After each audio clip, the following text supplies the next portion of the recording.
जिला अस्पताल में उप मुख्यमंत्री ब्रजेश पाठक का औचक निरीक्षण। व्यवस्थाओं की पोल खोल, खुद उठाई गंदगी। सीएमओ सीएमएस को दी चेतावनी।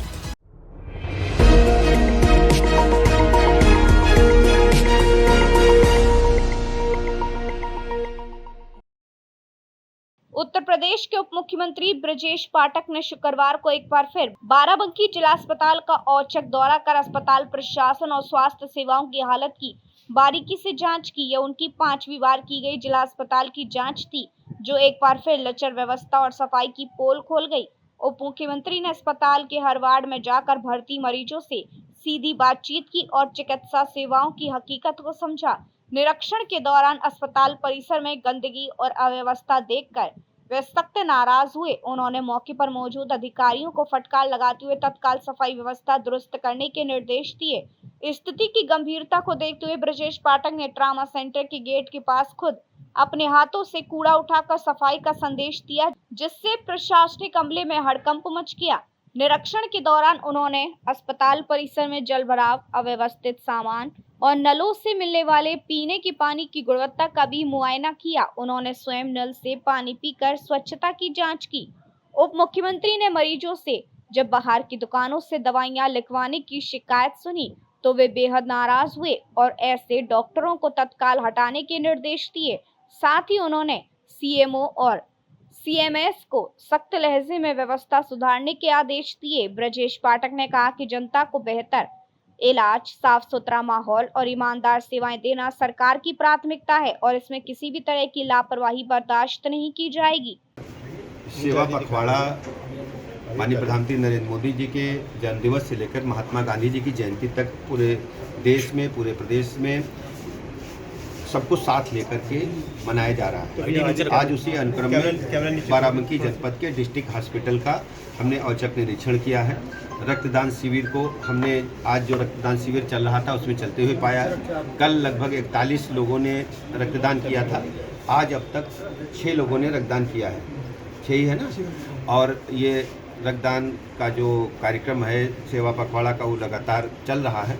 हम पूरे अपने बाराबंकी जनपद के सभी भाई बहनों से अपील करते हैं कि रक्तदान महादान है। किसी भी व्यक्ति की ज़िंदगी बचाना हम सबके लिए बहुत ही महत्वपूर्ण है। स्वेच्छा से रक्तदान करें और रक्तदान करने के लिए आवश्यक नहीं है कि आप रक्तदान तत्काल करें। रक्तदान के लिए सहमति पत्र आप संबंधित जहां पर रक्तदान शिविर लगा वहां जाकर के अपनी सहमति दे सकते हैं, ब्लड ग्रुप की जांच करा सकते हैं, रजिस्ट्रेशन करा सकते हैं। जब भी आवश्यकता होगी आपको बुला लिया जाएगा। दूसरा, पूरे हमने डिस्ट्रिक्ट हॉस्पिटल का निरीक्षण किया है। जो भी गंदगी है उसको रिमूव करने के निर्देश दिए हैं। कार्यदायी संस्था जो सफाई के लिए जिम्मेदार है उसके लिए आज का दिन भर का जो उनकी बिल है उसको हमने कहा है कि बिल का पेमेंट नहीं किया जाएगा, क्योंकि अस्पताल परिसर में गंदगी थी। जो गार्ड हैं उनकी भी ड्यूटी लगाई है कि लोगों के सहयोग के साथ मरीजों से हाथ जोड़ करके, परिजनों से हाथ जोड़ करके बात करना है, रिक्वेस्ट करना है कि अस्पताल परिसर में कोई थूकेगा नहीं, और यदि कोई थूकता है तो उसको हम कोई डांटेंगे नहीं, हम हाथ जोड़ करके निवेदन करेंगे। और बहुत अगर कोई परेशान करा तो हम पैर भी छू लेंगे कि भैया ये अस्पताल है और आप सबका है, इसको साफ रखना हमारी जिम्मेदारी है। जो स्क्रैप हमारे अस्पताल में है उसको तत्काल निस्तारित किया जाए। छत से लेकर के नीचे तक स्क्रैप पड़ा है, कुछ गाड़ियाँ भी टूटी हैं, उनको नीलाम करके हटा दिया जाए जिससे अस्पताल परिसर साफ सुथरा रहे। और जो मरीजों के परिजनों के बैठने के लिए एक स्थान है उसको इंटरलॉकिंग लगा करके और बेंचेज लगा करके बेहतर बनाया जाए। और अस्पताल परिसर को पूरे में कहीं गड्ढे खुदे हैं, कहीं नालियाँ टूटी हैं, कहीं बिजली के खंभे पड़े हैं, सब कुछ व्यवस्थित किया जाए। मैं पुनः आऊँगा, इनके पास पैसे की कोई दिक्कत नहीं है। रोगी कल्याण निधि में अभी पैसा सीएमएस महोदय के पास है, मुख्य चिकित्सा अधिकारी महोदय भी हैं, निरीक्षण करके बताएंगे। पैसे की और भी आवश्यकता होगी तो उसको भी उपलब्ध कराएंगे। भैया पूछे कि ना पूछे, हर बार हम वही पूछते हैं आपसे कि आप ये तीसरी विजिट है आपकी, और पिछली बार आपने हमको खुद लगाया था सीएमओ साहब के साथ जो है सफाई, लेकिन आप हम लोग आए, हम लगातार आएंगे। और मेरी बात सुनिए, हम लगातार कार्रवाई भी करते हैं, आप देखते होंगे। हमने पूरे प्रदेश में 1700 ऐसे चिकित्सकों को चिन्हित किया जो हमारे अस्पताल में ना करके निजी प्रैक्टिस कर रहे थे, अस्पताल आते नहीं थे, तनख्वाह ले रहे थे। उनको क्रमबद्ध ढंग से हम नोटिस दे करके जब उनका कोई जवाब नहीं आता है उनको सेवा से हम पृथक कर रहे हैं और नए चिकित्सकों की भर्ती कर रहे हैं। इस अस्पताल परिसर में अभी चूंकि CMS महोदय कुछ दिन पहले ज्वाइन किए हैं और इनको हम आज कह रहे हैं कि आज आपको इनको चेतावनी जारी करते हैं और फिर हम 15-20 दिन बाद कभी भी आएंगे। भैया एक छोटा सवाल ये है, यहाँ पे 4 ऐसे टेक्नीशियन फर्जी पाए गए, फर्जी तरीके से 2009 से काम कर रहे थे, तो क्या ये प्रशासन के खिलाफ FIR दर्ज करा के कड़ी कार्रवाई होगी, किसी को बख्शा नहीं जाएगा।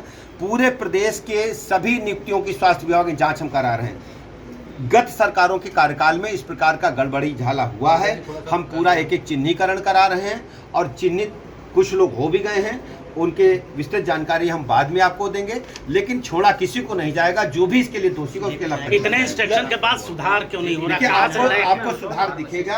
आज मुख्य चिकित्सा अधिकारी और मुख्य चिकित्सा अधीक्षक महोदय स्वयं है और आज के बाद सुधार दिखेगा और मैं स्वयं आपके बताए बगैर मैं फिर आऊंगा और जब तक सुधरेगा नहीं तब तक करूंगा।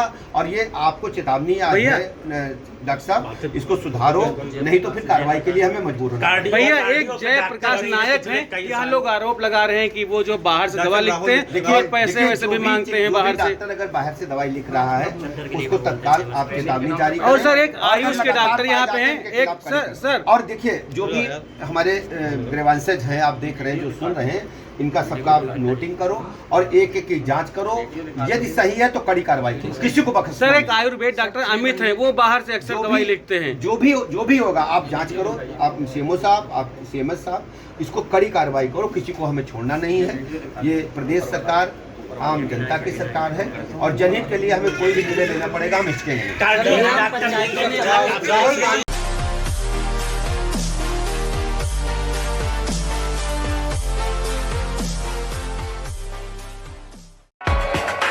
देश दुनिया की बड़ी खबर,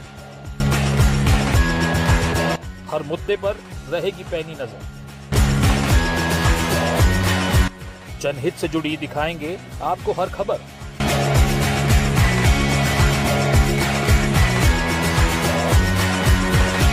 कंटाप टीवी के खास प्रोग्राम मुद्दे की बात ब्रजकिशोर शर्मा के साथ देखिए कंटाप टीवी पर।